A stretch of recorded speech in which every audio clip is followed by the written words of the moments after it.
로마서 9장 19절부터 33절 말씀입니다.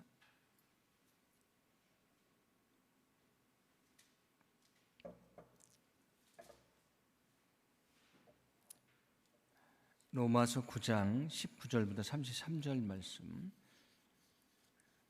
한 절씩 교독하시고 마지막 절은 함께 봉독하도록 하겠습니다. 혹 내가 내게 말하기를 그러면 하나님이 어찌하여 허물하시느냐 누가 그 뜻을 대적하느냐 하리니 이 사람아 내가 누구이기에 감히 하나님께 반문하느냐 지음을 받은 물건이 지은 자에게 어찌 나를 이같이 만들었느냐 말하겠느냐. 토기장이가 진흙한 덩이로 하나는 귀 있을 그릇을 하나는 천이 쓸 그릇을 만들 권한이 없느냐. 만일 하나님이 그의 진노를 보이시고 그의 능력을 알게 하고자 하사 멸하기로 준비된 진노의 그릇을 오래 참으심으로 관용하시고 또한 영광 받기로 예비하신 바 그 일의 그릇에 대하여 그 영광의 풍성함을 알게 하고자 하셨을지라도 무슨 말을 하리요? 이 그릇은 우리니 곧 유대인 중에서뿐 아니라 이방인 중에서도 부르신 자니라. 호세아의 글에도 이르기를 내가 내 백성 아닌 자를 내 백성이라 사랑하지 아니한 자를 사랑한 자라 부르리라. 너희는 내 백성이 아니라 한 그곳에서 그들이 살아계신 하나님의 아들이라 일컬음을 받으리라 함과 같으니라. 또 이사야가 이스라엘에 관하여 외치던 이스라엘 자손의 수가 비록 바다의 모래 같을지라도 남은 자만 구원을 받으리니 주께서 땅 위에서 그 말씀을 이루고 속히 시행하시리라 하셨느니라. 또한 이사야가 미리 말한 바 만일 만군의 주께서 우리에게 씨를 남겨두지 아니하셨더라면 우리가 소돔과 같이 되고 고모라와 같았으리로다 함과 같으니라. 그런즉 우리가 무슨 말을 하리요? 의를 따르지 아니한 이방인들이 의를 얻었으니 곧 믿음에서 난 의요. 이에 법을 따라간 이스라엘은 율법에 이르지 못하였으니 어찌 그러하냐? 이는 그들이 믿음을 의지하지 않고 행위를 의지함이라. 부딪힐 돌에 부딪혔느니라. 기록된 바 보라 내가 걸림돌과 거치는 바위를 시온에 두노니 그를 믿는 자는 부끄러움을 당하지 아니하리라 함과 같으니라. 아멘. 오늘 귀한 예배 함께 하신 여러분들을 주님의 이름으로 환영합니다. 우리 옆 사람과 인사하십니다. 주의 이름으로 당신을 사랑합니다. 그렇게 인사합니다. 주의 이름으로 당신을 사랑합니다. 예, 주의 이름으로 당신을 사랑합니다. 예, 감사합니다.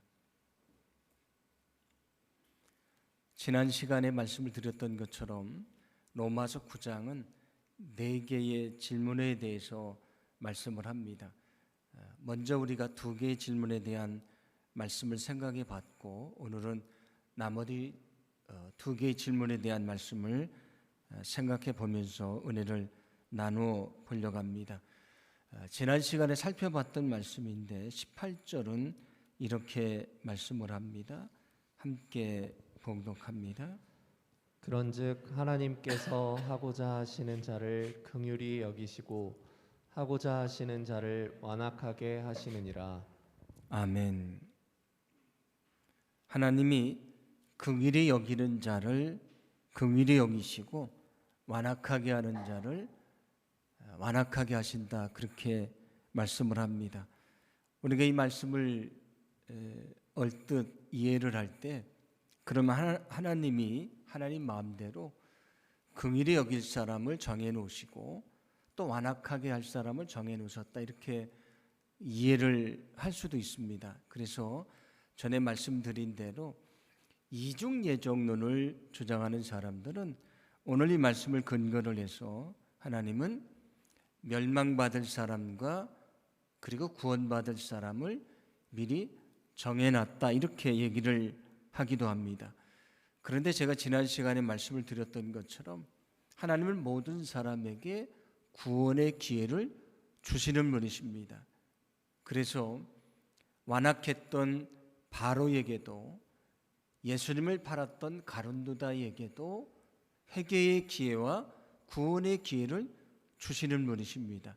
그들이 멸망을 당한 것은 그들이 하나님을 믿지 않고 믿음 안에 서 있었지 않기 때문에 그들이 멸망당한 것이지 원래 그렇게 정해진 것이 아니다, 그런 얘기입니다.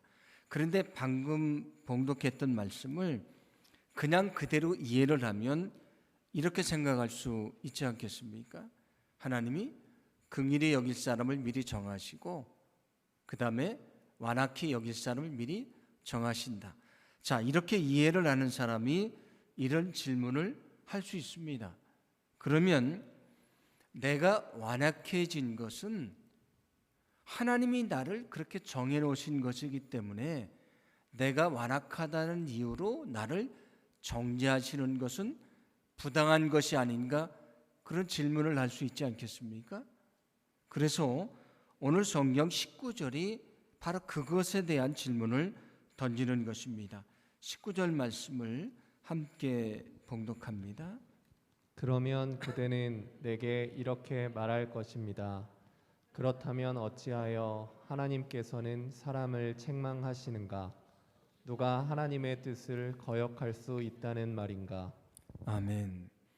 하나님이 완악해질 사람을 미리 정하시고 또 하나님 앞에 믿음 안에 구원받을 사람을 미리 정해 놓으셨다고 말하면 하나님이 나를 완악하게 만들어 놓으시고 그렇게 정해 놓으시고 그것 때문에 나를 정죄하신다는 것은 부당한 것이 아닌가, 그런 얘기입니다. 하나님이 그렇게 만들어 놓으셨다면 내가 그 거부할 수 없는 것인데 나에게 책임이 없는 것이 아닌가, 그런 질문입니다. 이어서 21절은 이렇게 말씀을 하는데 함께 봉독합니다. 이 사람아, 내가 누구이기에 감히 하나님께 반문하느냐? 지음을 받은 물건이 지은 자에게 어찌 나를 이같이 만들었느냐 말하겠느냐? 토기장이가 진흙 한 덩이로 하나는 귀 쓸 그릇을, 하나는 천이 쓸 그릇을 만들 권한이 없느냐? 아멘. 여기 토기장이의 비유에 대한 말씀이 나오는데 토기장이가 귀 쓰는 그릇을 만들 수도 있고 천이 쓰는 그릇을 만들 수도 있지 않습니까? 그것은 토기장이의 권한이고 토기장이의 몫입니다. 그 그릇이 왜 나를 이렇게 만들었습니까? 항변할 수 없다, 그런 얘기입니다. 자, 이 말씀도 우리가 얼핏 보기에는 그러면 아까 제가 얘기했던 귀 쓸 그릇을 만들고 천이 쓸 그릇을 만든다고 하면 하나님이 구원받을 사람과 멸망당할 사람을 미리 정해놓으셨다는 말씀으로 이해를 할 수 있지 않겠습니까? 그래서 이중예정론을 얘기하는 사람들이 이 말씀을 그렇게 인용을 하고 이해를 하기도 합니다. 그런데 우리가 더 중요하게 생각할 것이 있는데 성경 말씀은 여기서 끝나는 것이 아니고요, 그 이후에 이어지는 말씀이 있습니다. 우리는 그 이어지는 말씀을 더 주의 깊게 생각을 하고 묵상을 해야 되는데 오늘 22절입니다. 함께 봉독합니다. 만일 하나님이 그의 진노를 보이시고 그의 능력을 알게 하고자 하사 멸하기로 준비된 진노의 그릇을 오래 참으심으로 관용하시고. 아멘. 여기 귀 쓸 그릇이 있고 천이 쓸 그릇이 있다, 그렇게 얘기를 하는데 여기 진노의 그릇은 멸망당할 사람들을 말합니다. 그런데 그러면 진노의 그릇이면 멸망당하는 것도 끝나지 않습니까? 그렇게 정해놓으셨다면, 근데 하나님이 뭐라고 말씀하시냐면 진노의 그릇을 오래 참으신다. 그리고 그에게 관용을 베푸신다. 그렇게 진노의 그릇이 그냥 멸망의 그릇으로 끝나도록 운명 지어진 것이 아니고요. 그 진노의 그릇을 오래 참으신다. 그를 너그럽게 여기시고 기다려 주신다고 말씀을 합니다. 왜냐하면 지금은 그가 진노의 그릇이지만 예수 그리스도를 믿고 진심으로 회개하면 진노의 그릇이, 오늘 23절은 뭐라고 말하냐면 긍휼의 그릇이라고 말하는데, 긍휼의 그릇이 될 수 있기 때문이다, 그렇게 말씀을 합니다. 그래서 오늘 여기 말씀하시는 것이 우리에게 모든 운명이 처음부터 정해졌다는 말씀을 하려고 하시는 것이 아니고요. 지금 우리가 진노의 그릇이지만 하나님이 원하시면, 그가 예수를 믿으면 그 진노의 그릇이 긍휼의 그릇이 될 수 있다, 그런 얘기입니다. 이런 구원의 방법은 하나님이 정해 놓으신 것인데 누구도 하나님의 그 구원의 방법에 대해서 의문을 제기할 수 없는 것이다, 그런 얘기입니다. 그래서 오늘 성경에서 말씀하고 있는 것은 하나님이 그렇게 정해 놓으셨다는 것을 말씀하려고 하는 것이 아니고, 긍휼의 그릇에게 은혜를 베푸셔서, 진노의 그릇에게 은혜를 베푸셔서 긍휼의 그릇이 되게 하시는 것이 하나님의 구원의 방법인데, 그것에 대해서 그릇이 토기장이에게 반론할 수 없는 것처럼 하나님에게 반론할 수 없는 것이다, 그런 말씀입니다. 그래서 오늘 23절 말씀은 이렇게 말씀을 하는데, 현대어 성경이 잘 해석을 해놨는데 함께 봉독합니다. 하나님은 유대인이건 이방인이건 가리지 않고 당신의 영광을 풍성하게 베푸시려고 지으신 사람들을 부르셔서 하나님의 영광이 얼마나 풍성한가를 모든 사람이 볼 수 있도록 은총을 베푸실 권리가 있습니다. 아멘. 오히려 진노의 그릇이 정해져 있고요, 멸망의 그릇이, 또 긍휼의 그릇이 정해져 있다고 생각했던 사람들이 있는데, 그들이 바로 유대인들입니다. 그들은 운명 젖었다고 생각을 했습니다. 유대인들은 구원을 받지만 이방인들은 멸망받도록 정해졌다고 얘기를 합니다. 그런데 오늘 성경은 뭐라고 말씀합니까? 하나님은 유대인이건 이방인이건 가리지 않고 예수님을 믿는 사람들을 부르셔서 그들에게 구원의 은총을 베푸실 권리가 있습니다, 그렇게 얘기를 합니다. 지금은 진노의 그릇이지만 그를 긍휼의 그릇으로 만들어 주실 권한이 하나님에게 있습니다, 그런 말씀입니다. 그래서 오늘 성경이 말씀하고 있는 것은 우리는 태어날 때부터 멸망받을 자와 그리고 구원받을 자로 정해져 있다는 것을 말씀하고 있는 것이 아닙니다. 유대인이든지 이방인이든지 누구든지 예수님을 믿으면 구원의 은혜를 받을 수 있다는 것을 말씀해 주고 있는 것입니다. 이처럼 구원은 하나님에게 절대적인 권한이 있다는 사실을 믿으시기를 바랍니다. 유대인들이 생각하면 억울하다고 생각할 수 있지 않겠습니까? 우리는 원래 구원받도록 정해져 있고 이방인들은 멸망받도록 정해져 있는데 왜 우리가 예수를 믿지 않는다고 멸망을 당합니까? 이방인들이 원래 멸망받도록 정해졌는데 왜 예수를 믿는다는 이유로 구원을 받습니까? 부당하지 않습니까? 질문할 수 있지 않습니까? 그게 아니라고 하는 말씀입니다. 이처럼 하나님은 모든 사람들에게 구원의 기회를 주신다는 것을 믿으시기를 바랍니다. 하나님은 모든 사람에게 구원의 기회를 주시는 분이십니다. 우리가 어떻게 구원받아 하나님의 자녀가 됐습니까? 우리는 원래 죄악으로 멸망받을 사람들이었습니다. 그런데 우리가 예수님을 믿게 됐고요, 그 믿음으로 구원받아서 하나님의 자녀가 됐습니다. 누구든지 예수님을 믿으면 구원을 받을 수 있습니다. 이게 성경의 진리입니다. 그렇다면 오늘 누구든지 예수님을 믿으면 구원을 받습니다. 이 놀라운 구원의 진리를 우리 마음속에 품고요, 아직도 주님을 알지 못하는 영혼들이 많이 있습니다. 우리가 그들에게 이 구원의 복음을 전할 수 있는, 구원의 진리를 전할 수 있는 거룩한 삶이 되기를 간절히 소망합니다. 아까 여기 진노의 그릇, 긍휼의 그릇에 대해서 말씀을 드렸는데, 이 진노의 그릇은 멸망당할 사람이라고 말씀드렸고, 긍휼의 그릇은 구원받을 사람이라고 말씀을 드렸습니다. 그런데 아까도 말씀드렸던 것처럼 유대인들은 자신들은 긍휼의 그릇이고 이방인들은 진노의 그릇이라고 생각을 했는데, 하나님이 그것이 아니라고 말씀해 줍니다. 누가 긍휼의 그릇이 될 수 있는가? 누가 구원받을 수 있는가? 오늘 24절인데 함께 봉독합니다.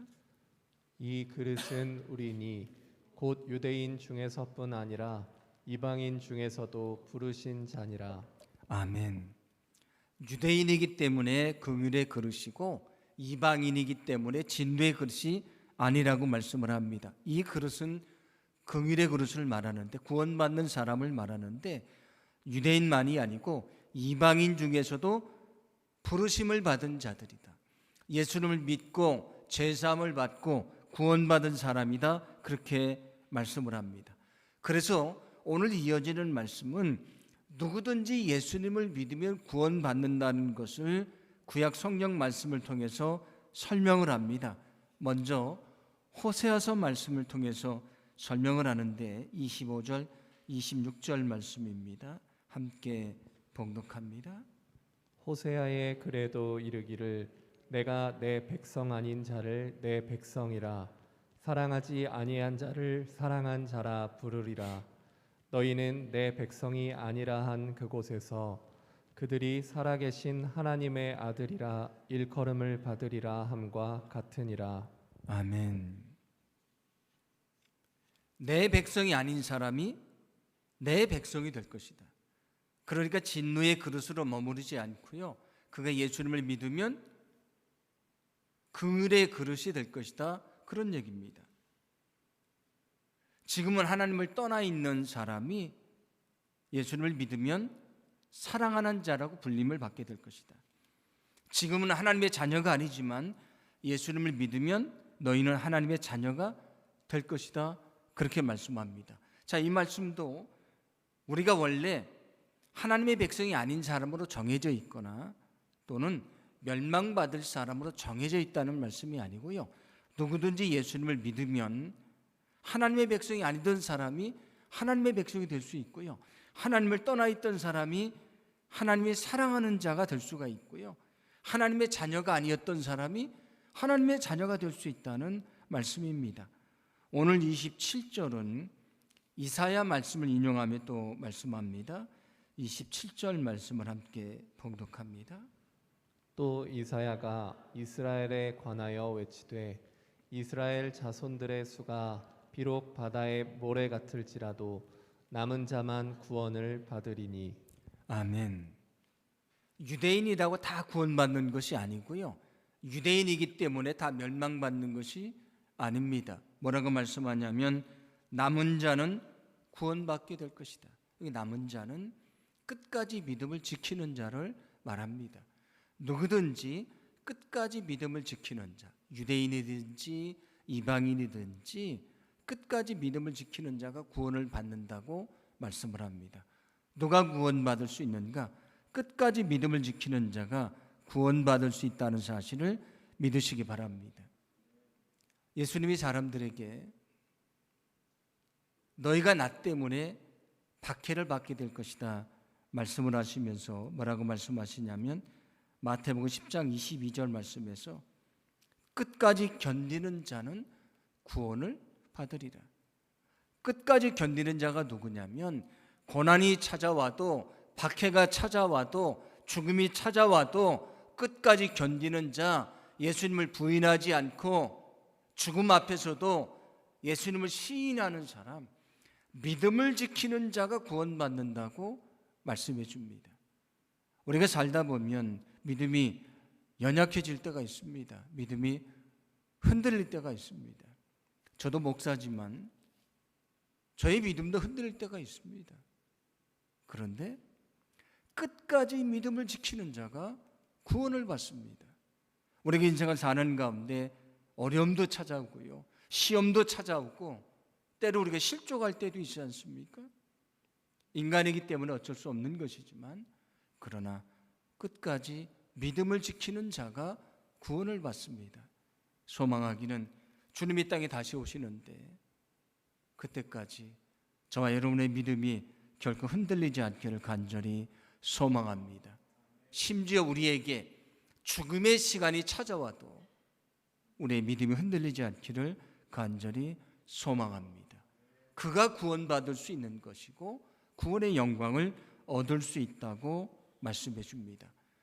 오늘 30절은 마지막 질문을 던지는데 함께 봉독합니다. 그러면 우리가 무엇이라고 말해야 하겠습니까? 의를 추구하지 않은 이방 사람들이 의를 얻었습니다. 그것은 믿음에서 난 의입니다. 아멘. 오늘 여기 말씀을 보면 의라는 게 세 가지가 세 번이 나오는데, 의를 추구하지 않는 할 때 의가 있고요, 이방 사람들이 의를 얻었다 할 때 의가 있고, 마지막에 믿음에서 난 의라 할 때 의가 있습니다. 그 중에서 첫 번째 의를 추구하지 않는 할 때 그 의는 율법을 통한 의를 말합니다. 율법을 지킴으로 의를 얻을 수 있다, 그런 이야기할 때 그 율법에 의한 의를 말하는 것인데, 우리가 전에도 살펴봤던 것처럼 율법을 지킴으로 하나님이 원하시는 의를 얻을 수가 없습니다. 왜냐하면 이 땅에 있는 사람들 중에 그 의를 다 행할 수 있는 사람은 없기 때문입니다. 그런데 두 번째, 세 번째 나오는 여기 의는 예수님을 믿음을 통해 얻게 되는 의를 말합니다. 자, 이방인들은 율법을 가지고 있지 않았습니다. 율법을 추구하지도 않았습니다. 그런데 그들은 하나님이 구원할 때 요구하시는 하나님의 의를 얻게 됐습니다. 율법을 가지고 있지도 않았고, 그 다음에 율법을 추구하지도 않았는데 하나님이 원하시는 의를 얻게 됐습니다. 그렇다면 그 의는 율법에서 나온 것이 아니라는 얘기지 않습니까? 그러면 그 의는 어디에서 나온 것인가? 예수 그리스도를 믿음을 통해 나온 것이다, 그런 얘기입니다. 그래서 오늘 30절 말씀은 마지막 질문식으로 말하는 것인데, 결국은 무슨 얘기를 하는 것이냐면, 율법이 없는 이방인들이 믿음을 통해서 의를 얻게 되었으니 이제 우리는 믿음을 통해서 의를 얻는다고 말해야 하지 않겠습니까? 그런 얘기입니다. 오늘 30절 말씀이 질문식으로 말하는 건 바로 그런 얘기입니다. 우리가 무엇이라고 말해야 되겠습니까? 율법을 통해 의를 얻는다고 말해야 되겠습니까? 아닙니다. 믿음을 통해 의를 얻는다고 말할 수밖에 없는 것입니다. 그런 얘기입니다. 누구든지 예수를 믿으면 구원받는다, 그런 말씀입니다. 오늘 31절과 32절은 이렇게 말씀합니다. 함께 봉독합니다. 의의 법을 따라간 이스라엘은 율법에 이르지 못하였으니 어찌 그러하냐? 이는 그들이 믿음을 의지하지 않고 행위를 의지함이라. 부딪힐 돌에 부딪혔느니라. 아멘. 유대인들은 행위, 율법을 지킴으로 하나님에게 갈 수 있다고 생각을 했던 것입니다. 그런데 그렇게 하나님에게 갈 수 있는 사람은 이 땅에 존재하지 않습니다. 그런데 그들은 그런 신념을 가지고 있었습니다. 우리가 행위를 통해서 율법을 지킴으로 의에 이룰 수 있다는 생각을 가지고 있습니다. 그 생각이 딱 고정되어 있으니까 예수님을 믿으면 구원받는다는 복음을 받아들일 수가 없었던 것입니다. 그래서 예수님을 믿지 않음으로 그들이 심판을 받게 됐는데, 그래서 그들에게 예수님은 무엇이 되었는가? 오늘 뭐라고 말씀합니까? 부딪힐 돌이 되었다고 말씀을 합니다. 우리 길을 가다가 돌에 부딪히면 넘어지지 않습니까? 그들을 넘어지게 하는 돌이 됐다, 그렇게 얘기를 합니다. 그런데 금방 말씀드렸던 것처럼 이 땅에 행위를 통해서 율법을 지킴으로 구원받을 사람은 아무도 없습니다. 우리는 믿음으로 구원받는다는 사실을 믿으시기를 바랍니다. 우리는 행위가 아니고 믿음으로 구원을 받는 것입니다. 그래서 이 사실을 믿는 사람에게 예수님은 어떤 분이 되는가? 고린도전서 10장 4절을 보시면 예수님은 구원의 반석이 되신다고 말씀을 합니다. 그 예수님은 우리를 구원하시는 든든한 반석이 되신다고 말씀을 하고요. 믿지 않는 사람들에게 예수님은 무엇이 되시는가? 아까 부딪힐 돌이라고 말씀드리지 않았습니까? 우리를 부딪혀 넘어지게 하는 돌이 될 것이다. 33절은 뭐라고 말씀하냐면 걸림돌이 될 것이다. 부딪혀 넘어지게 하는 바위가 될 것이다. 그렇게 말씀을 합니다. 우리가 예수님을 믿을 때에 예수님이 우리의 구원의 반석이 되신다는 사실을 믿으시기를 바랍니다. 그 예수님을 믿음으로 우리가 구원받아 하나님의 자녀가 됩니다. 우리는 그 은혜로 구원받아 하나님의 백성이 되었습니다. 날마다 우리가 살아가는 가운데 그 구원의 기쁨을 가지고요, 또 그 영광을 가지고 구원받은 자에게 주시는 하나님의 축복이 있습니다.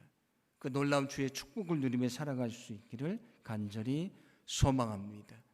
이 구원에 대한 분명한 믿음을 가진 자에게 주시는 놀라운 은혜와 또 능력과 축복이 우리 삶 속에 넘치게 될 줄로 믿습니다. 오늘 성경은 다시 한번 우리에게 우리가 믿음을 통해서 구원받을 수 있다. 하나님은 누구든지 구원하기를 원하신다.